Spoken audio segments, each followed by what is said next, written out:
Hey Vulkk, why aren't you streaming to Twitch anymore? That's definitely a popular question lately amongst you guys, my followers and subscribers. I will start with a little bit of a backstory, but you can skip up to the 5th minute or so of the video to listen to my real reasons of why I did the switch. First, if you would allow me, I need to make this one statement because otherwise you may never reach the end of the video and you would miss it. I'm not completely leaving Twitch, not yet. And I will tell you more about that in the end. Now the backstory.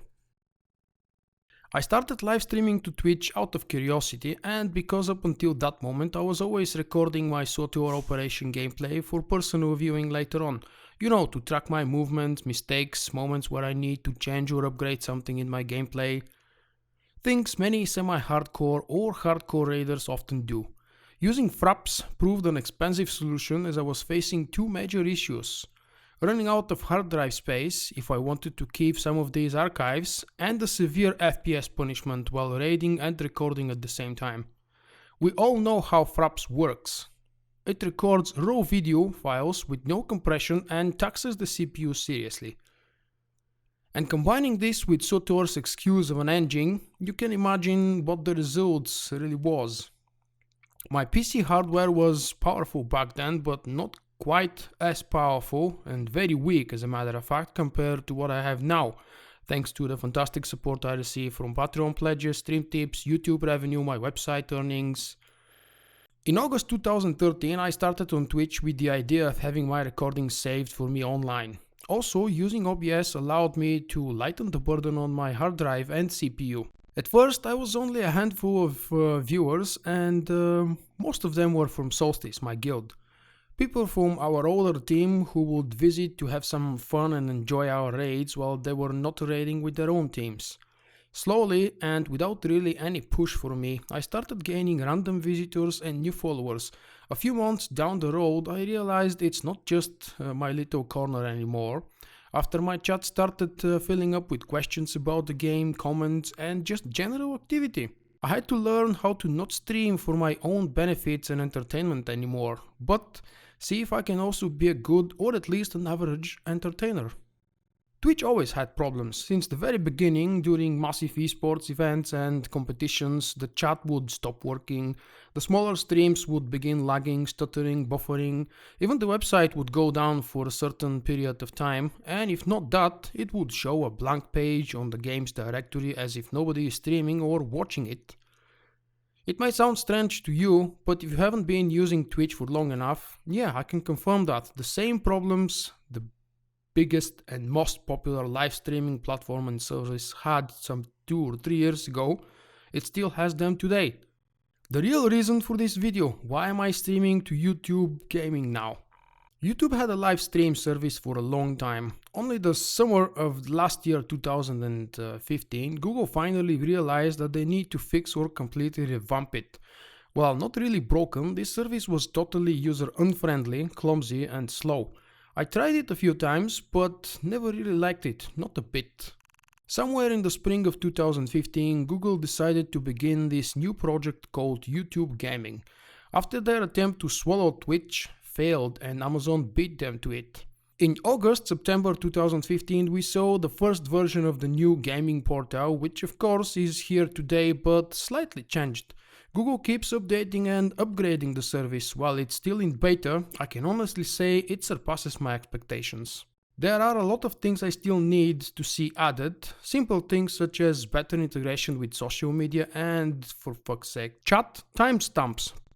Let's take a look at Twitch's side, advantages and limitations. While Twitch is very well known and established live streaming gaming platform, they always have issues of various kinds. The worst limitation for me is the maximum bitrate they recommend, or should I really say it plainly, allow us to use. If a streamer is not partnered, which is a dead end for SWTOR streamers anyway, such as myself, they can only use up to 3000 or 3500 kilobits per second, and that includes the audio.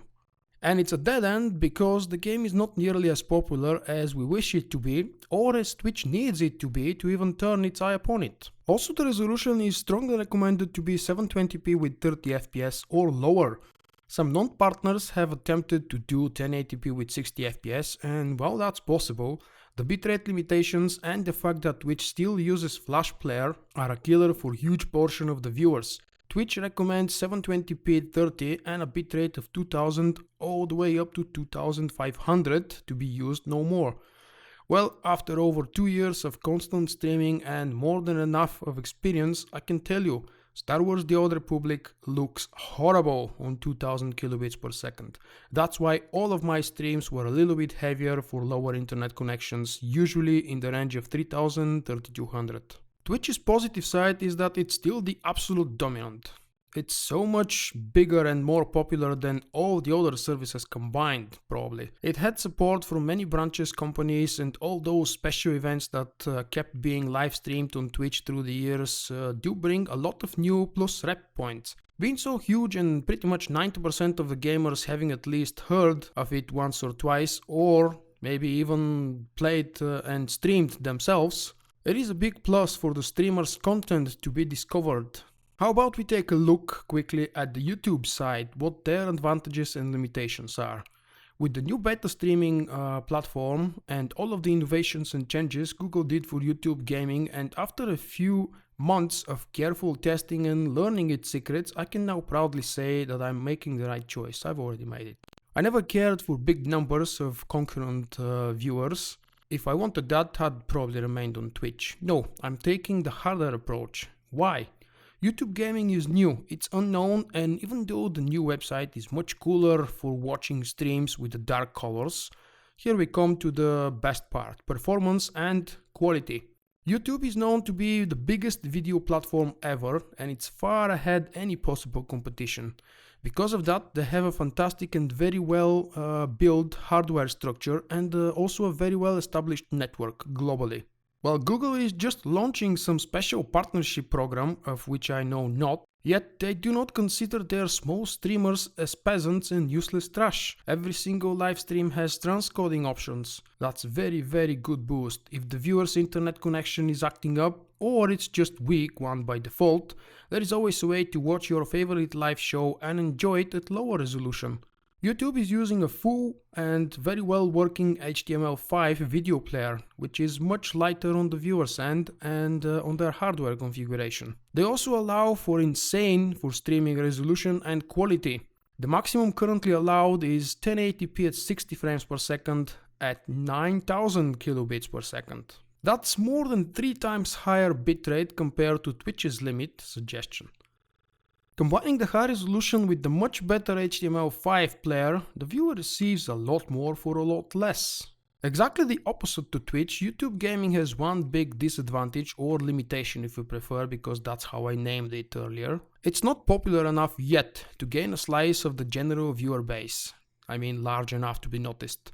It's Google we're talking about though. We know that what they want, they take. There are those little fails that some would probably remind me of, such as the attempt of Google Plus to beat Facebook. I personally never believed it to be their goal, not at all. The two videos you're watching are 2 different operation runs from the same place, Karagas Palace hard mode, and the bigger one is from YouTube, as the text says. The smaller one is from Twitch. You can also compare the quality. I know it's not exactly the perfect comparison, but it should do the job. Time to draw some conclusions and leave a door open.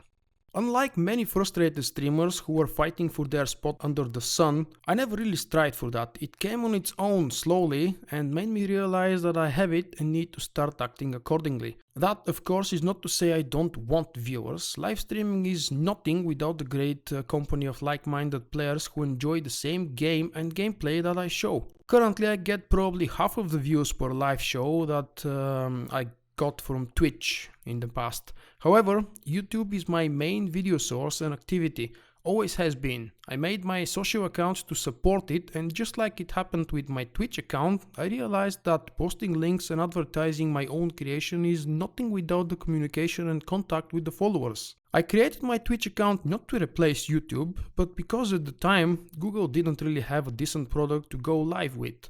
Having to download an archived stream from Twitch, edit it, render, re-upload to YouTube, wait for it to process until I can finally publish the video has always been a strain, and I struggled a lot with this. If I can do it in the same place, that is YouTube, and with the same audience, that is my YouTube audience, what better can I ask for, really? I am making my mission to keep informing you, my friends, for the change that I have made. I started this campaign slow and careful last autumn, and if you visit my blog post you will see the 2 posts that I have created, spanning a few months between each other. I will be even more aggressive in the future in bringing as many of you to my YouTube live shows and events as possible, because I do want you guys to enjoy the better quality that I can afford and show now. Last and final words I said in the beginning to avoid confusion, and I'm saying it now. I never favor the platform over the audience, and I will use what's best for my audience, and currently YouTube has the lead by a long stretch. I'm not leaving Twitch. I will keep engaging with the hardcore Twitch fans just so I can keep contact with those people who have been supporting me since my very early days, but for some reason just refuse to leave Twitch for the better offers that YouTube does have. I just won't do live shows on Twitch anymore as often as it was in the past. If YouTube and Google screw things up somewhere around the way, I'm definitely leaving my back door open, or half open I should say. That's it for now.